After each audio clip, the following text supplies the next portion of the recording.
sembahyang sebelum asar atau qabliyah asar 4 rakaat. Nah, kadang-kadang timbul di hati kita ada berat, ada malas, ada kulir melaksanakan qabliyah asar 4 rakaat itu.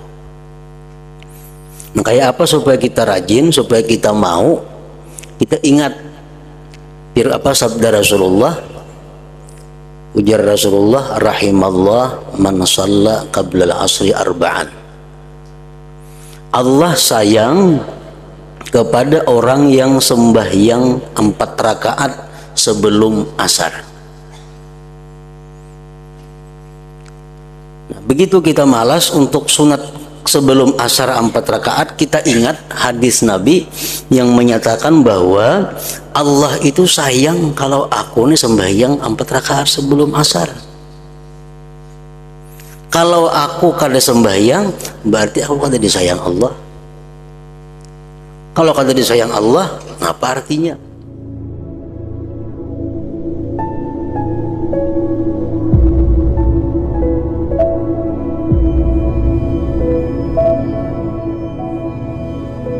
Bismillahirrahmanirrahim. Alhamdulillahi rabbil alamin. Asyhadu an la ilaha illallah wahdahu la syarika lah wa asyhadu anna sayyidana Muhammadan abduhu wa rasuluh. Allahumma salli wa sallim wa barik ala sayyidina wa habibina Muhammadin wa ala alihi wa sahbihi ajma'in. Qala al-musannif rahimahullah wa nafa'ana bi ulumihi. Dalam keadaan semacam ini, ia memerlukan pendorong yang bisa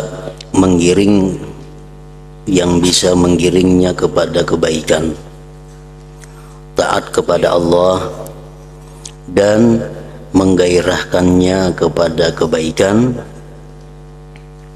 serta membutuhkan perkara yang menahan dan mencegahnya dari perbuatan maksiat, mengendurkan nafsunya dari perbuatan jelek.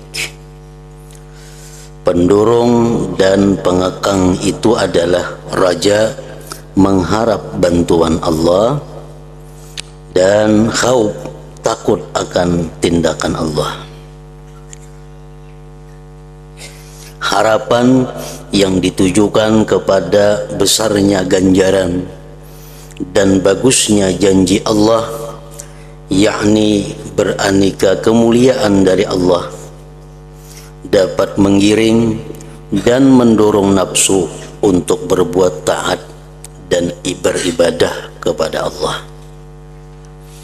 Sedangkan takut terhadap pedihnya siksa Allah bisa mencegah nafsu dari berbuat maksiat dan menjauhkan atau mengendurkan nafsu dari perbuatan maksiat itu. Dalam keadaan seseorang menjalankan ibadah,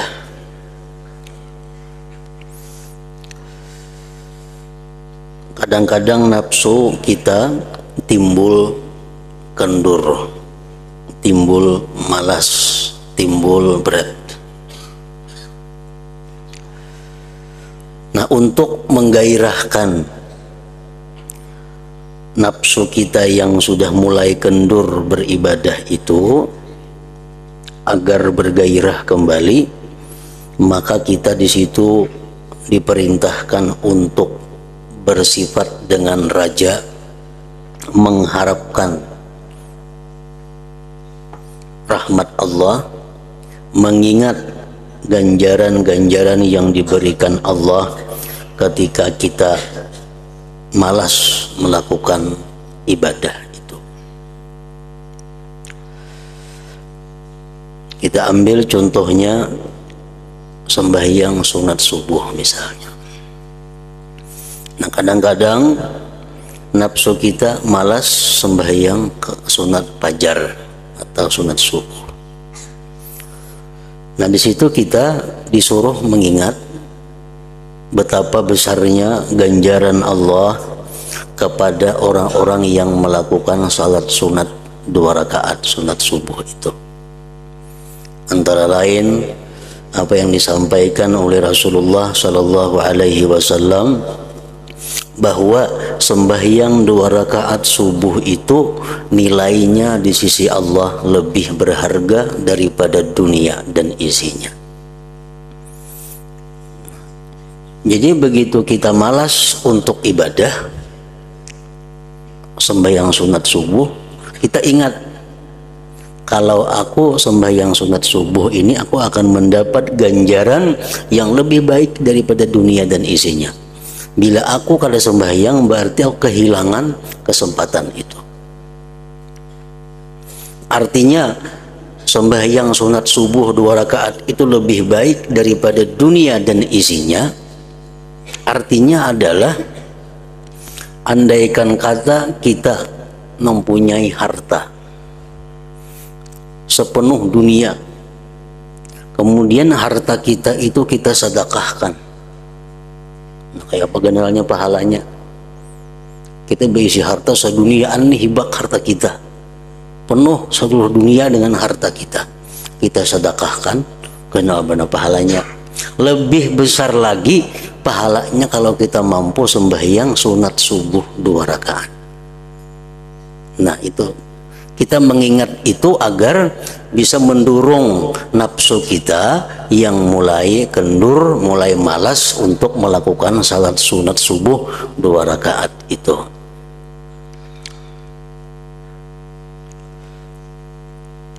Kita ambil contoh lagi, umpamanya sembahyang sebelum asar atau qabliyah asar 4 rakaat. Nah, kadang-kadang timbul di hati kita ada berat, ada malas, ada kulir melaksanakan qabliyah asar 4 rakaat itu. Nah, kayak apa supaya kita rajin, supaya kita mau, kita ingat apa sabda Rasulullah, ujar Rasulullah, rahimallah man shalla qabla al-asri arba'an. Allah sayang kepada orang yang sembahyang 4 rakaat sebelum asar. Nah, begitu kita malas untuk sunat sebelum asar 4 rakaat, kita ingat hadis Nabi yang menyatakan bahwa Allah itu sayang kalau aku nih sembahyang 4 rakaat sebelum asar. Kalau aku kada sembahyang berarti aku kada disayang Allah. Kalau kada disayang Allah, apa artinya? Jadi aku mesti sembahyang 4 rakaat sebelum asar. Karena ujar Nabi, Allah sayang kepada orang yang sembahyang sebelum asar itu 4 rakaat. Nah, mengharapkan sayang Allah kepada kita itu bisa menimbulkan gairah, menimbulkan keinginan untuk melakukan sembahyang sunat asar itu 4 rakaat. Nah, disuruh mengingat itu bila mana nafsu kita mulai malas berbuat kebaikan. Nah, kemudian lagi di dalam kita beribadah itu satu saat akan timbul dorongan nafsu untuk melakukan maksiat atau melakukan hal yang sia-sia. Di situ kita disuruh mengingat apa? Mengingat betapa pedihnya siksaan Allah Subhanahu wa taala kepada orang-orang yang melakukan maksiat. Nah, kita mengingat itu. Barangkali dengan mengingat siksaan Allah itu, nafsu kita jadi terkekang untuk melakukan satu maksiat. Kalau aku melakukan maksiat, habis melakukan maksiat ini habis umurku, berarti aku su'ul khatimah. Banyak orang-orang yang begitu melakukan maksiat mati. Nah, barangkali aku termasuk itu. Begitu aku melakukan maksiat mati, nah maka aku su'ul khatimah. Sedangkan Rasulullah menjelaskan bahwa al-a'mal bil khawatim, amal perbuatan kita itu yang dipandang Allah di ujungnya. Kita sembahyang, beribadah, macam-macam. Begitu hendak mati, maksiat. Nah, itu yang dipandang oleh Allah. Amal itu ujungnya. Nah, jangan-jangan kalau aku berbuat maksiat ini pas aku mati. Nah, jadi su'ul khatimah. Nah, ingat yang demikian itu barangkali bisa mengurangi keinginan nafsu untuk melakukan maksiat atau menentang hukum Allah Subhanahu wa taala. Nah, itu fungsinya raja dan khauf ini. Ini adalah aqabatul bawa'ith ngarannya. Artinya apa? Jalan sulitnya pendurung yang dihadapi oleh hamba tersebut. Itu pasti ada terjadi dalam diri seorang hamba yang melakukan perjalanan ibadah kepada Allah Subhanahu wa taala. Untuk memangkas dan menebangi aqabatul bawa'is ini, ia membutuhkan dua perkara, yaitu raja dan khauf. Raja artinya mengharapkan dapat kemuliaan, dapat rahmat dari Allah. Sedangkan khauf artinya takut kepada ancaman dan siksa Allah.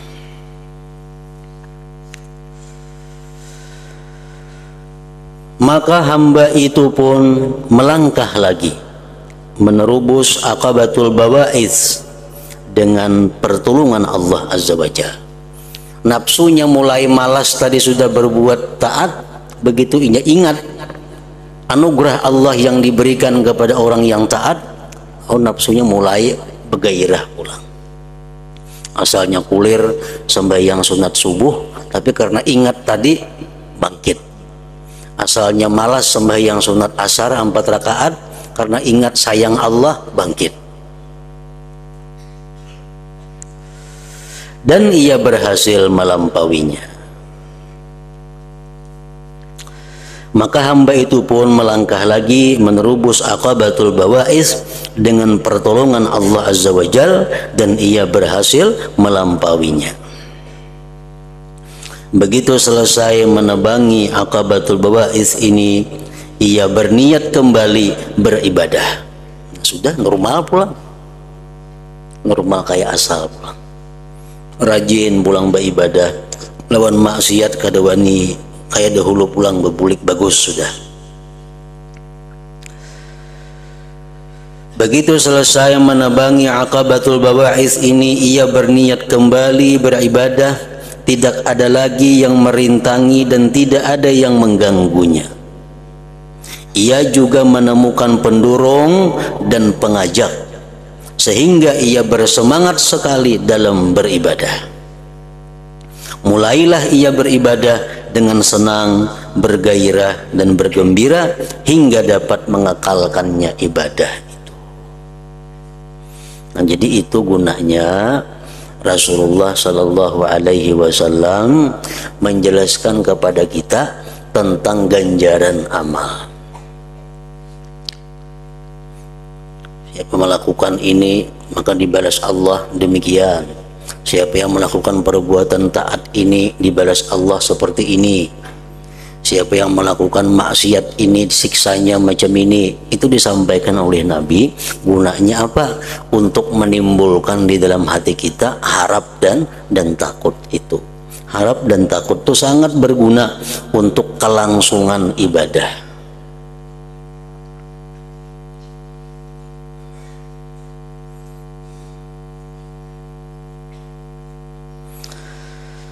Nah, beribadah sudah selesai, artinya halangan.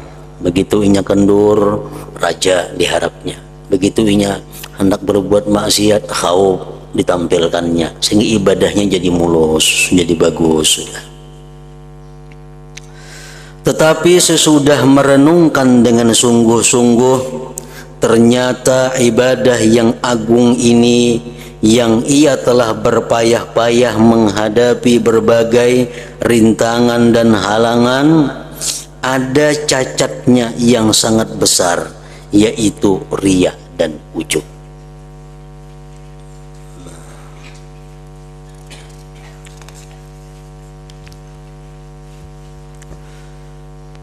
ibadah yang sudah dilaksanakannya dengan bagus, dengan rutin, itu ada cacatnya. Apa yang membuat ibadah yang sudah bagus tadi cacat? Karena kadang-kadang adanya sifat riya dan ujub. Kadang-kadang ia menampakkan ibadahnya kepada orang lain, yang mengakibatkan ibadahnya menjadi rusak.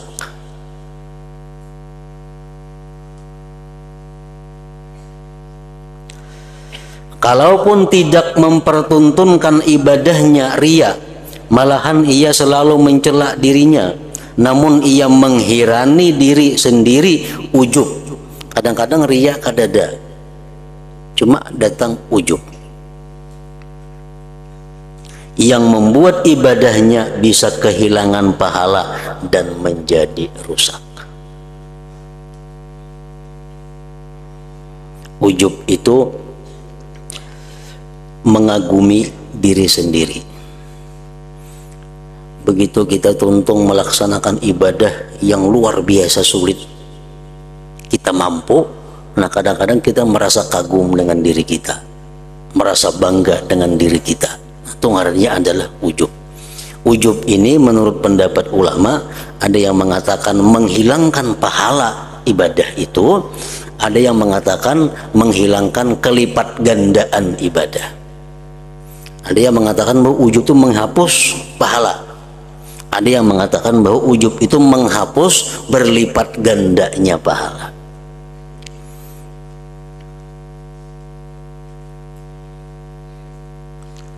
Kadang-kadang seseorang terhindar daripada riya. Misalnya di tengah malam, di rumah, seorangan, dalam kamar, siapa ada melihat. Ini kada ada riya.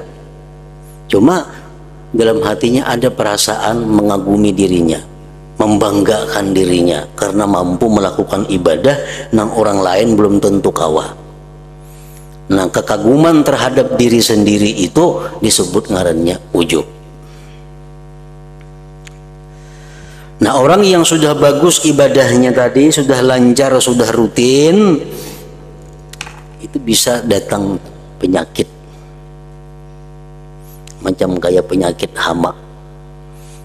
Ini pahum bani sudah bagus, dimulai awal dirintis, mulai tanahnya dibaiki, dipupuk, ditanam, disiram, dijaga bagus sudah tanaman nih.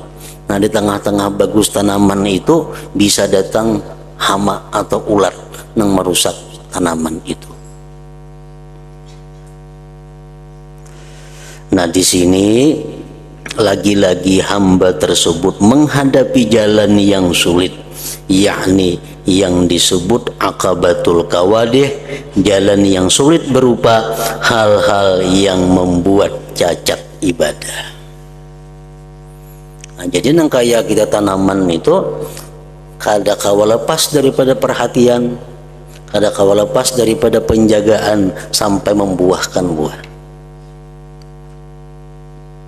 Kada kawa mbah kita beribadah selesai, kada kawa dijaga, diurus sampai inya menghasilkan buah. Nah, kayak itu juga ibadah kita, baik ibadah yang lalu atau ibadah yang sedang dikerjakan, kada kawa dibiarkan, kada kawa kada diperhatikan sampai habis umur kita.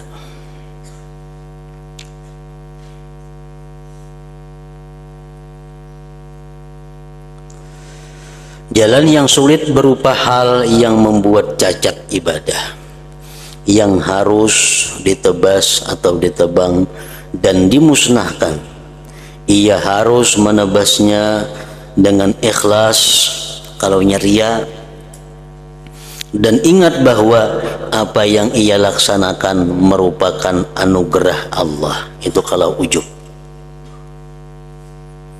Begitu kita merasa kagum dengan diri kita, begitu kita merasa bangga, untung benar hari ini aku kawa menggawi melaksanakan ini, untung benar aku hari ini kawa ini. Nah, itu mesti diingat supaya jangan ujub bahwa mampunya kita itu adalah anugerah Allah, pertolongan Allah. agar kebaikan yang dikerjakan dapat selamat. Ia pun mulai menebas aqabatul qawadih ini dengan seizin Allah. Lalu ia memerangi riya itu, memerangi ujub itu. Ia menebasnya dengan bersungguh-sungguh dan berhati-hati serta waspada, mengandalkan pemeliharaan Allah yang Maha Kuasa dan bantuan kekuatan darinya. Nah, kayak apa supaya terhindar daripada riya? Riya itu bisa datang kepada kita waktu kita hendak beramal. Belum lagi mulai beribadah sudah riya. Riya itu bisa datang kepada kita di waktu kita sedang beramal. Dan riya itu bisa datang kepada kita begitu kita selesai amal. Bahkan seseorang itu bisa riya dengan ibadah yang dia lakukan 20 tahun yang lalu. Ini beribadah 20 tahun yang lalu baik, murni, ikhlas. Sekarang ibadah yang dikerjakannya 20 tahun itu menjadi riya, itu bisa terjadi. Nah, jadi riya itu setiap saat bisa datang kepada ibadah kita.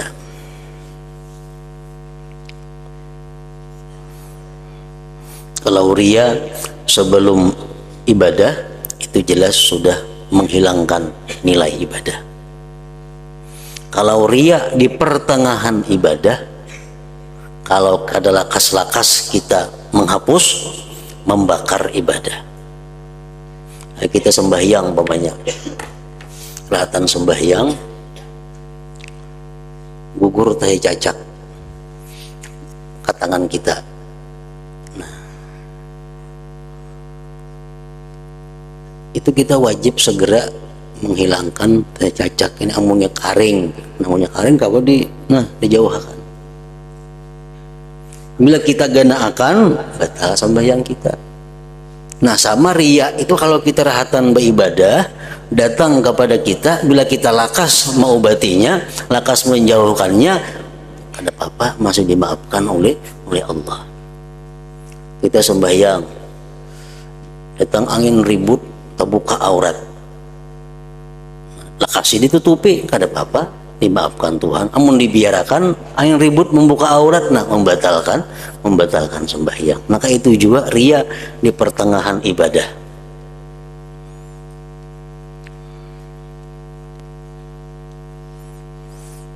Nah, riya sesudah ibadah mengisahkan dengan kebanggaan ibadah yang telah lalu, tanpa ada tujuan-tujuan lain selain untuk menampakkan ibadah. Aku dahulu 20 tahun yang telah lalu, aku kawa sembahyang itu semalaman tuh 200 rakaat. Kawa berkisah bearai, kada tujuan, cuma bearai aja. Nah, itu riya sesudah beramal. Ini dikhilafkan ulama. Ada yang mengatakan itu mengganggu ibadah, merusak. Ada yang mengatakan haram tapi kada merusak. Itu ba'dal amal. Tapi kalau kita mengisahkan ibadah kita yang telah lalu itu dengan tujuan untuk menggairahkan kepada orang yang kita khitab, orang yang kita pandiri, itu kan jadi masalah. Kita bisa menyuruh orang naikam gawe ini nah, sembahyang semalaman 100 rakaat. Kita menggawi itu, laksanakan itu bagus. Aku 20 tahun telah lalu aku gawe itu semalaman 100 rakaat. Nah, bukan kita bearai, cuma untuk menggairahkaninya bahwa kita sudah menggawinya itu, kita sudah mempraktikkan itu. Tujuan kita bukan apa-apa, hanya untuk menggairahkan inya supaya menggawi. Nah, itu kan jadi masalah lain riya ngarannya. Manakala ia selesai menebas semua akabah, manakala dia selesai melalui jalan-jalan sulit ibadah, barulah ia bisa mengerjakan ibadah sebagaimana mestinya dan selamat dari cacat. Namun ketika ia kembali merenungkan, ia mengerti ia mengetahui bahwa dirinya tenggelam di dalam lautan anugerah dan nikmat Allah, seperti pertolongan, penjagaan, tunjangan, pemeliharaan dan kemuliaan dari Allah. Nah, kalau sudah kita bisa menghindarkan daripada riya, kita bisa menghindari daripada ujub, ibadah kita bagus, sudah teratur. Di situ kita ingat bahwa kita telah mendapat nikmat yang luar biasa dari Allah. Kita telah mendapat pertolongan dari Allah. Kita dapat penjagaan dari Allah sehingga bisa melakukan ibadah ini. Dan ia khawatir akan menjadi lupa untuk bersyukur kepada Allah, sehingga mengakibatkan dirinya terperosok di dalam kekafiran. Nah, jadi setiap kali kita selesai melakukan ibadah itu jangan lupa untuk bersyukur kepada Allah, supaya jangan terperosok ke dalam kekafiran, mengingkari nikmat Allah yang menyebabkan ia diturunkan dari derajat luhur, yakni derajat orang-orang yang melayani Allah yang bersih dari pamrih, selain untuk mendapatkan ridha Allah. Juga bisa menyebabkan musnahnya nikmat Allah yang mulia, yaitu bermacam-macam tindakan halus dan baiknya perhatian Allah kepadanya.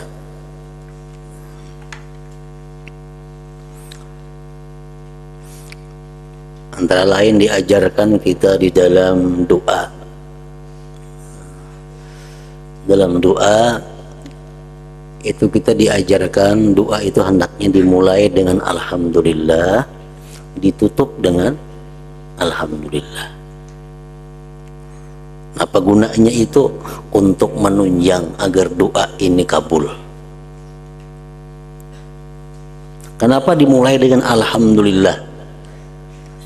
Nah, kita berdoa alhamdulillahirabbil alamin, ini karena ujungnya walhamdulillahirabbil alamin.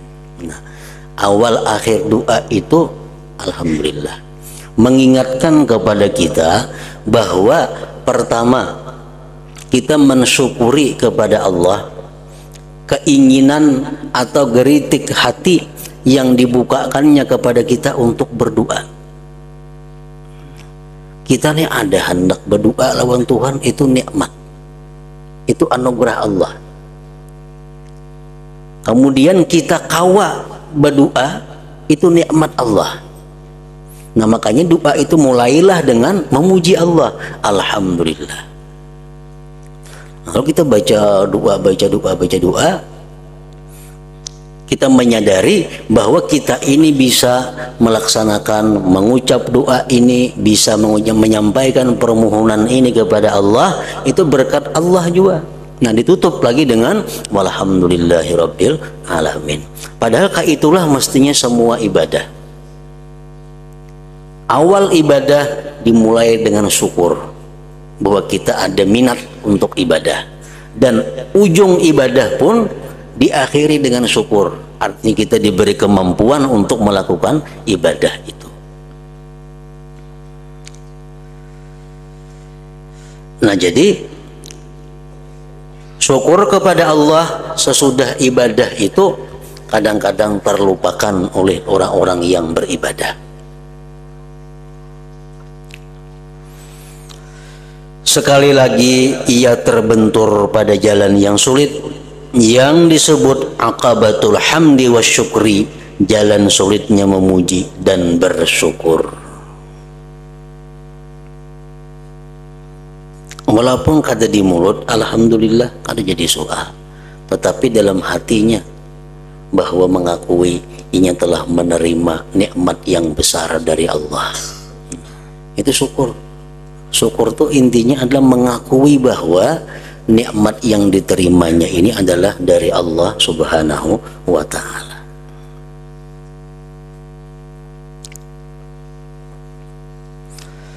Sekali lagi ia terbentur pada jalan yang sulit yang disebut aqabatul hamdi wasyukri, jalan sulitnya memuji dan bersyukur.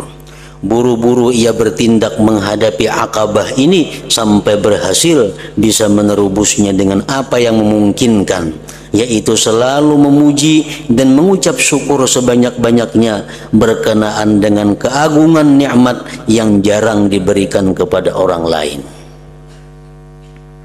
Seusai membereskan akabatul hamdi wa syukri ini dan ia turun, tiba-tiba ia menemukan apa yang menjadi maksud dan yang ia cita-citakan sudah berada di depannya.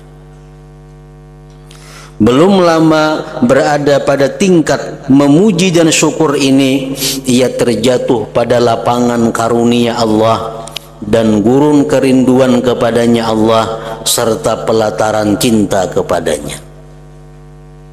Artinya orang yang beribadah dengan benar melalui tahapan-tahapan itu dan ingin dapat mengatasi rintangan-rintangan itu sampai akhirnya dia ke rintangan yang terakhir mensyukuri ibadah.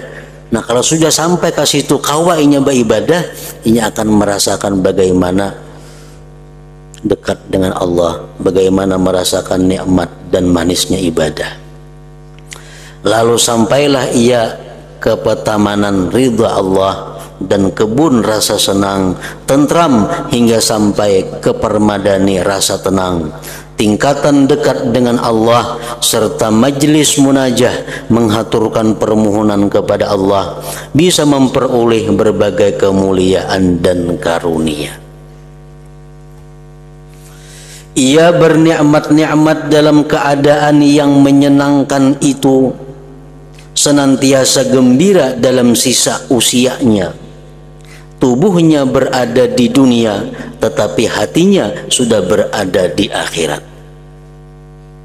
Tinggal menanti panggilan Allah hari demi hari, sampai-sampai ia merasa bosan dan enggan memandang semua makhluk yang hidup di bumi Allah, serta merasa jijik apabila mata hatinya melirik kepada dunia. Ia sudah mempunyai rasa cenderung kepada maut dan hendak menyempurnakan gairah hatinya kepada golongan makhluk yang luhur, yakni golongan para malaikat. Akhirnya ia didatangi utusan Allah dengan membawa rasa nyaman dan wewangian, membawa kabar gembira dan keridhaan dari sisi Tuhan, tanpa sedikit pun tercampur kemurkaan. Selanjutnya utusan itu memindahkannya dalam keadaan senang hati, kegembiraan yang sempurna, dan ingin segera meninggalkan dunia yang fana ini menuju singgasana Allah dan tempat menetap, yakni pertamanan surga. Ia memandang dirinya yang lemah itu akan memperoleh kenikmatan abadi dan keratun yang besar sekali. Di sana ia bakal menerima tindakan Allah yang halus, balas kasih yang menyuluk, penghormatan yang menyenangkan, dan diperkenankan mendekat kepada Tuhannya. Suatu kenikmatan dan kemuliaan yang tiada taraknya. Setiap hari ia selalu meningkat hingga tak terbatas. Demikianlah keberuntungan yang teramat besar. Demikianlah kerajaan yang luhur. Alangkah bahagianya hamba itu, hamba yang beruntung dan tempat yang bagus. Aku memohon kepada Allah Ta'ala, semoga Dia berkenan memberikan anugerah dan nikmat yang agung kepadaku dan kepada anda sekalian. Hal itu bagi Allah bukanlah masalah sulit. Semoga Allah tidak menjadikanku termasuk golongan yang hanya mendapatkan bagian sifat mendengar, mengerti, dan melamunkan dari urusan kebahagiaan abadi ini, tanpa mampu mengambil manfaat. Semoga Allah tidak menjadikan ilmu yang kita tuntut ini akan menjadi hujah yang mengalahkan diri kita kelak di hari kiamat. Semoga Allah memberikan kemudahan kepada kita semua untuk mengamalkan ilmu itu menurut apa yang diridai Allah. Allah adalah zat yang maha pengasih dan maha pemurah. Semoga Allah memberikan rahmat, ta'zim dan kesejahteraan buat Nabi kita Muhammad sallallahu alaihi wasallam sekeluarga, juga meningkatkan keutamaan dan kemuliaan beliau. Inilah urutan keterangan yang diilhamkan Allah kepadaku mengenai jalan ibadah. Kesimpulan dari keterangan di atas ialah perkara yang dihadapi seseorang yang hendak berkhidmat, melayani dan beribadah kepada Allah Ta'ala itu ada 7. Jadi ibadah yang kita lakukan ini agar bisa sampai ke hadirat Allah, bisa diterima oleh Allah apabila kita sudah melalui 7 tahapan ini. Salah satu antara 7 ini kita kada lulus, ibadah kita ditolak di sisi Allah. Pertama, aqabatul ilmi, jalan sulit ilmu. Kayak apa aja kita beribadah, mau kita kada berilmu, ditolak Allah. Amal yang tidak berdasarkan ilmu mardud, ditolak. Walaupun bujur, tapi nya kada mengaji, pas tekana bujur aja ditolak Allah. Jadi amal yang kita gawi ini, ibadah yang kita laksanakan ini, mesti dasarnya kita ada ilmu. Ada ilmu. Jadi tugas pertama menuntut ilmu. Ilmu yang mana? Ilmu yang sehari-hari ibadah kita lakukan. Ilmu kayak apa sembahyang, ilmu kayak apa syarat-syaratnya, rukun-rukun sembahyang, ilmu kayak apa nanggawian sehari-hari.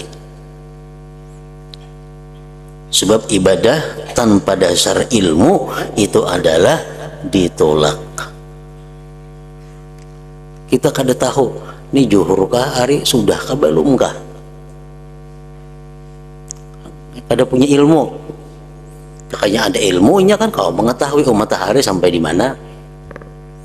Ini kada punya ilmu. Zuhur ini masuk kah kada kah?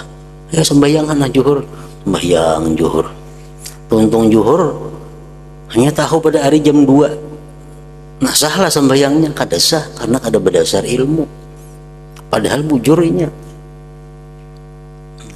Buka puasa, buka kah sudah orang puasa nih belum kah? Hari pina kadap, puput kada terdengar bunyi, buka kah orang puasa kada? Biar buka sudah pina kadap hari na buka puasa. Kada berdasar ilmu, buka puasa. Sekalinya hari jam 7 sudah malam. Sahlah puasanya, kada sah karena bukanya itu kada berdasar ilmu, kada berdasar satu keyakinan, pengetahuan. Kada kawan yang tarawahan itu. Jadi ilmu yang pertama, jalan yang mesti dilalui. Yang kedua, habis kita menuntut ilmu, aqabatut taubah, jalan tobat. Ibadah kita jelas sudah ditolak Allah kalau kita belum tobat.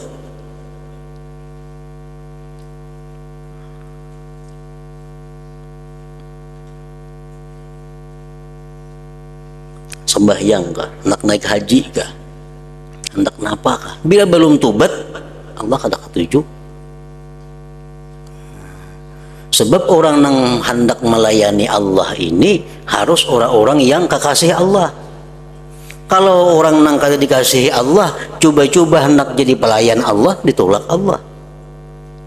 Nah, kayak apa cara supaya kita jadi kekasih Allah? Tobat. At-taib habibullah. Orang yang tobat itu kekasih Allah. At-taib habibullah. Orang yang tobat itu kekasihnya Allah. Jadi tobat dahulu.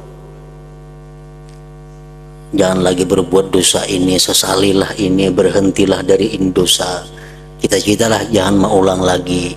Tobat dulu. Syaratnya tobat kenapa? Berhenti. Kan bila orang menyesal pasti berampih. Bila kada berampih kada menyesal ngarannya. Jadi tobat tuh menyesal, baampih kada lagi. Orang misalnya memakai utas amas, laki-laki bawa utas amas, utas amas. Lalu inya sembahyang, diterima Allah lah sembahyangnya, diterima Allah. Kenapa? Itu ada maksiat di awaknya itu nah. Karena dia menghadap Allah dalam keadaan kada disukai Allah. Mesti tobat dahulu. Mau dipaculnya pang utas dendaknya ke dalam kantong sama itu mau Tuhan ngarannya. Pacul utas enak dalam kantong. Kayaknya masa sembahyang pasang pulang. Kenapa kayak itu di kantong kama andak Tuhan tahu aja. Jakanya inya pacul utas itu, nah aku menyesal, kada hendak lagi utas ini simpani. Nah itu hanya tobat ngarannya. Nah itu tobat akabatut taubah. Nah, sudah tobat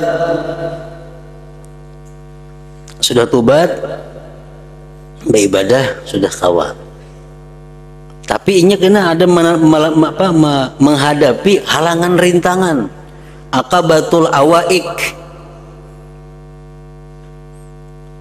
Begitu hendak beribadah ada halangannya, ada rintangannya. Hendak sembahyang berjamaah ada orang hendak bertukar, ada hendak sembahyang hendak ke pengajian ada masalah ini, ada penghalang-penghalang dunia, penghalang syaitan, nafsu yang menghalangi. Nah dibirisakan itu hanya kita kau beribadah. Nah kemudian yang keempat yang dilalui pulang akabatul awarid, jalan sulit yang mendatangi kita. Sudah bagus kita kau menghindarkan dunia, kau menghindarkan nafsu, kau mengalahkan syaitan, kita beribadah. Nah, kayaknya ada pulang datang bisikan-bisikan, amun yang beribadah melulu, kayak apa yang kamu mengungkusi anak, kayak apa yang kamu memberi makani, kayak apa yang kamu menyekolahkan inya. Nah, itu halangan-halangan yang datang sesudah kita melakukan ibadah. Jadi jam sadangi aja beribadah itu bagi ibadah ada, berusaha ada. Nah ini sudah mengurangi nilai kita. Nah itu mesti dilalui. Kayak apa kayaknya caranya menghadapi itu? Nah, kayaknya pengarang akan menyebutkannya. Yang kelima yang kita lalui akabatul bawais. Ya tadi kadang-kadang kulir beribadah. Nah ini caranya supaya rajin. Kadang-kadang kenapa hati hendak buat maksiat, nah ini caranya mengekangnya.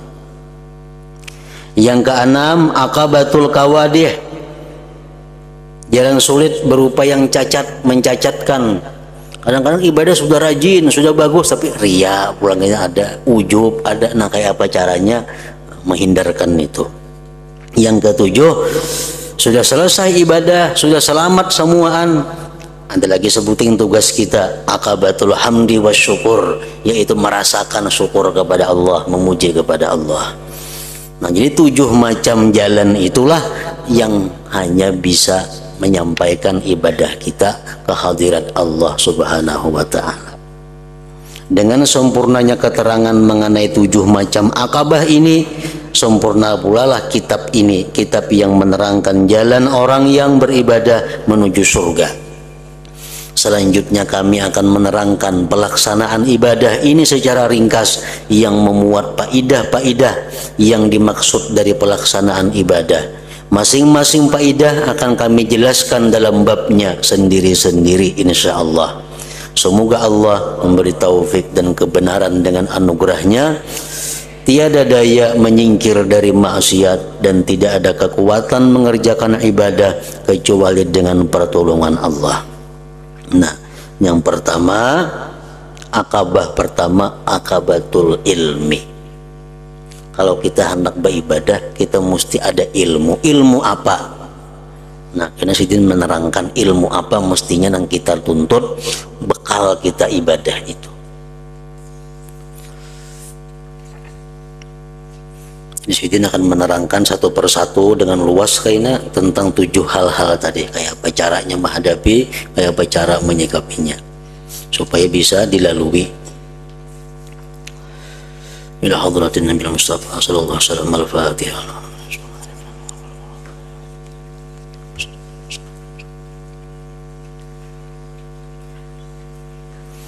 Bismillahirrahmanirrahim. Alhamdulillah rabbil alamin. Wa sallallahu wa sallim ala sayyidina Muhammad wa alihi wa sahbihi ajma'in.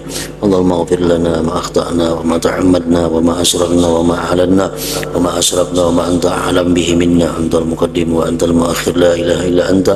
Allahumma anfa'na bima 'allamtana wa 'allimna ma yanfa'una wa zidna fahman wa ilman wa amalan wa hudan wa tawfiqan bi rahmatika ya arhamar rahimin. Sallallahu alaihi wasallam Muhammad wa alihi wasallam.